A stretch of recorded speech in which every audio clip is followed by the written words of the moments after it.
Imagine this. You're out in the wilderness, the kind of place where the silence feels alive, watching you. It's your last chance to camp before winter locks everything down, and you think you've got it all figured out. Gear, solitude, a little adventure. But then, out of nowhere, someone shows up. Not a friend, not a fellow camper, just a stranger with a smile that doesn't fit his face. That's where my story starts, 3 years ago, on a frigid December weekend. And trust me, you'll want to hear how it ends. This was back at the start of December 2020. Where I live, the cold doesn't really bite until late in the month, and snow holds off until January. I'm a camping nut, always have been, and I try to squeeze in as many trips as I can before the season shuts me out. That year, I'd booked off the first weekend of December for one final run. I picked a spot an hour north of my place, a quiet little area I'd heard about but never tried. Sure, it'd be chillier up there, but I had cold-rated gear, jacket, tent, sleeping bag, the works. I wasn't worried. I hit the road early, pulling into the trailhead a couple hours past sunrise. 2 cars were already there, a beat-up minivan and a muddy, scratched-up truck that looked like it had been through a war zone. I parked, slung my pack over my shoulder, and started down the path. The air had a bite to it, so I zipped up my coat and tugged on a beanie. Not far in, I passed an older guy and his kid trudging back toward the lot, gear in tow. They'd clearly camped overnight, probably the minivan folks. I nodded a hello and kept going. When I reached the site, it was a flat, grassy clearing near a little pond with a steady trickle of water running through. No breathtaking vistas, just a simple spot nestled against a wall of trees.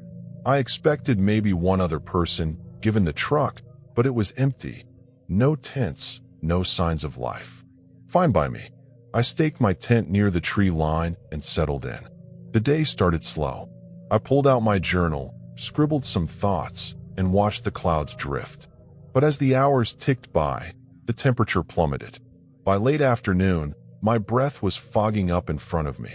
I decided to get a fire going, gathered some sticks, piled them up, and coaxed a flame to life. The warmth felt good, cutting through the chill as I sat there, staring into the flickering light. That's when I heard footsteps crunching down the trail. I glanced up, and there he was, a guy, maybe in his 40s, trudging into the clearing. He had on a thick coat and a scarf pulled up over half his face, a small backpack slung over one shoulder. He didn't say anything, just walked past me to the far side of the site and plopped down against a tree.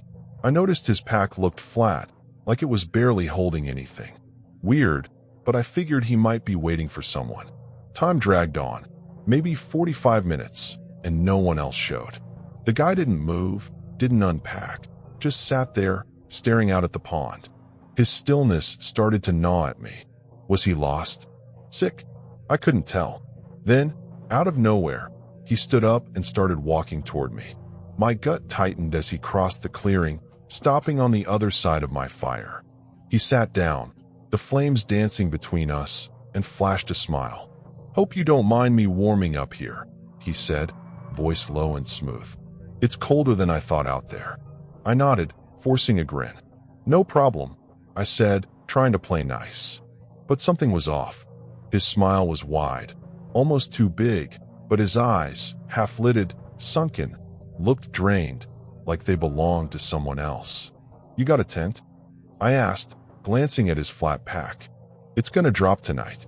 He shook his head, still smiling, but didn't elaborate. No worry, no shiver, nothing, just that grin. We sat there, the fire snapping, for what felt like forever. 10 minutes of dead silence. I kept stealing glances at him, and every time, he was staring right at me, unblinking, that creepy smile plastered on. My skin crawled. I'd already decided I wasn't sticking around, but packing up in front of him felt risky. The sun was sinking fast, though, painting the trees orange and red. If I was going to bail, it had to be soon. I stood, casual as I could, and headed to my tent. Grabbed my sleeping bag, rolled it tight, kept him in the corner of my eye. He didn't move, just watched, head tilted, smile unwavering. When I turned back, he was still locked on me.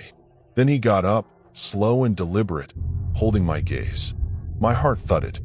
He walked past the fire, past his tree, and kept going, straight into the woods. No goodbye, no glance back, just disappeared into the shadows. I froze, listening. The forest swallowed every sound. No footsteps, no rustling. Nothing. I didn't waste time. Whatever the hell that was, I wasn't waiting to find out. I tore down my tent, stuffed everything into my pack, and left the fire burning, hoping if he was watching, he'd think I was still there. The hike back was brutal. 2 hours in the dark, the cold biting at my face, every snap of a twig making me flinch. I kept imagining his footsteps racing up behind me, that smile looming out of the night. But I made it to my car, hands shaking as I fumbled the keys. The truck was gone from the lot, leaving just the minivan. If it wasn't his, then how'd he even get there? Hitchhiker? Drifter? Something worse? Driving home, I couldn't shake it. If I'd stayed, what would have happened? That guy wasn't right. His empty pack, his dead eyes, that grin like a mask. Maybe he'd gone into the woods to grab something, a weapon, a plan, and was coming back for me. Or maybe he'd faked leaving, lurking out there, waiting for me to drift off so he could creep in. I pictured him standing over my tent, smiling down through the dark, and it hit me. I'd dodged something bad. Real bad. 3 years later, I still camp, but never up north and never alone. That night sticks with me, a splinter in my mind. Who was he? Where'd he go? I'll never know, and maybe that's the worst part. Out there, in the wild, you think you're the only one watching the shadows. But sometimes, the shadows are watching you back.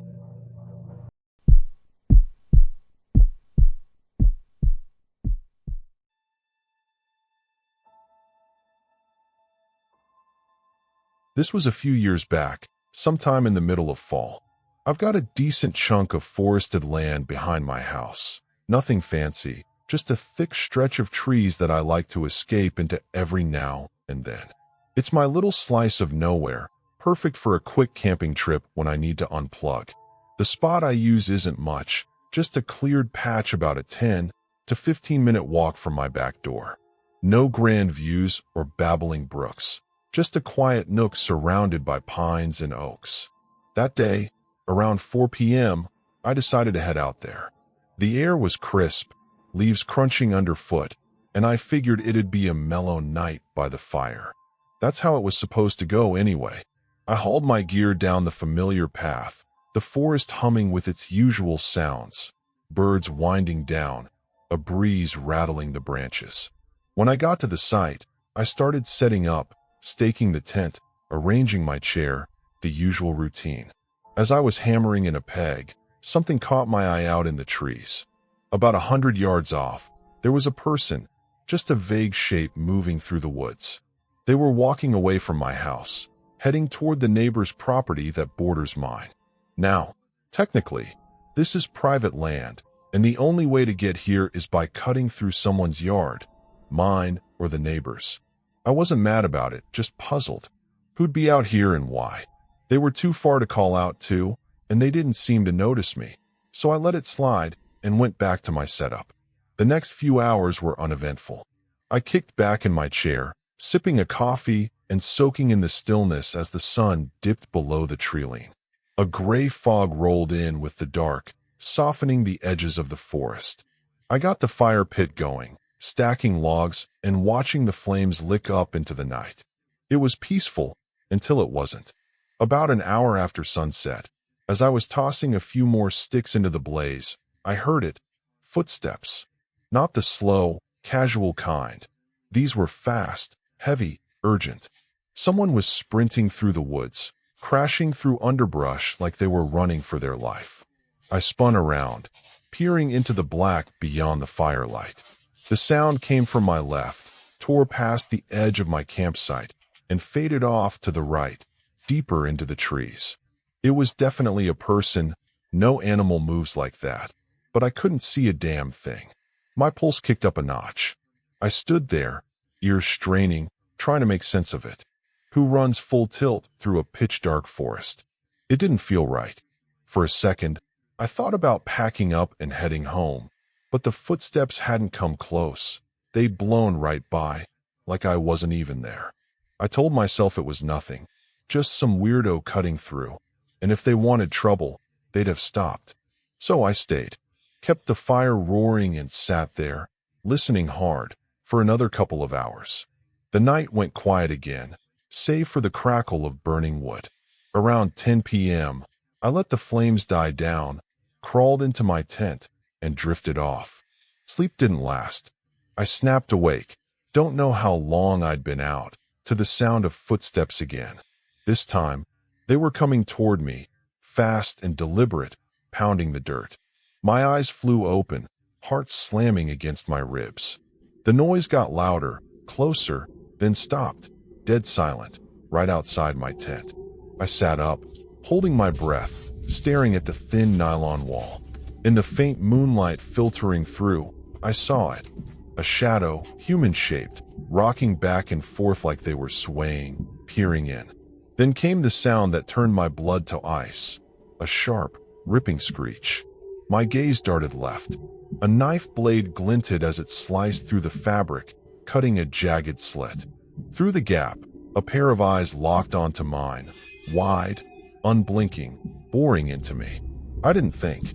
I just moved, tore out of my sleeping bag, ripped the tent flap open, and bolted, yelling at the top of my lungs. Branches clawed at my arms as I sprinted through the woods, adrenaline pumping me back toward the house. I didn't hear them follow. No footsteps, no rustling, just my own ragged breathing and the thud of my boots. I made it home, slammed the door shut, and fumbled for my phone. Hands shaking, I dialed the cops. As I waited, I risked a glance out the back window. There, at the edge of the trees, stood a figure, motionless, watching me. My stomach twisted. Then the headlights of a patrol car swept into the driveway, and when I looked again, they were gone. The police got there fast. I told them everything. The runner, the knife, the eyes through the tent. They searched the campsite at first light, combing the area for hours, but came up empty. No tracks, no torn tent scraps, no sign of anyone. Days dragged by with no answers, no leads. Whoever it was, they'd vanished like smoke. The worst part? They followed me back. They knew where I lived. For the next month, I barely slept, jumping at every creak, every flicker of shadow. I'd stare out the window at night, half expecting to see that figure again, standing there, waiting. It's been 3 years since that night, and nothing else has happened. Not yet. But I still wonder who they were. Some drifter with a grudge? A psycho stalking the woods? Or just a ghost of my own paranoia? All I know is they were real. Those footsteps, that knife, those eyes. They weren't a trick of the dark. And if they ever come back, I'm not sure I'll be lucky enough to outrun them again. That's the thing about living out here, with the woods at your doorstep. You never really know what's watching you from the trees.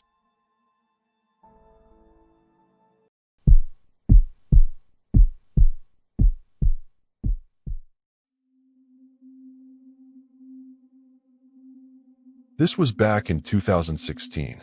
I used to live in a small, isolated town where everyone knew each other, like one of those tight-knit places you see in old movies. The whole area was surrounded by flat, endless woods, dense, dark, and sprawling in every direction. There wasn't much to do out there unless you were into hiking or pitching a tent for the weekend. Otherwise, you'd have to haul yourself an hour down the road to the next town, which wasn't exactly a bustling metropolis either. My buddy Jake and I, we were the camping types. We'd head out into the wilderness whenever we could, just the two of us, chasing a little peace and quiet. This one time, though, Jake said a friend of his had tipped him off about a new spot, some hidden gem we hadn't tried yet. So, we figured why not. That's how it all started. It wasn't far, just a quick 15-minute drive from the edge of town. No parking lot, no signs, nothing official. We just pulled the truck off to the side of the road, tires crunching on gravel, and spotted this faint little trail snaking into the trees. It was barely there, overgrown and narrow, like it hadn't seen much foot traffic in years.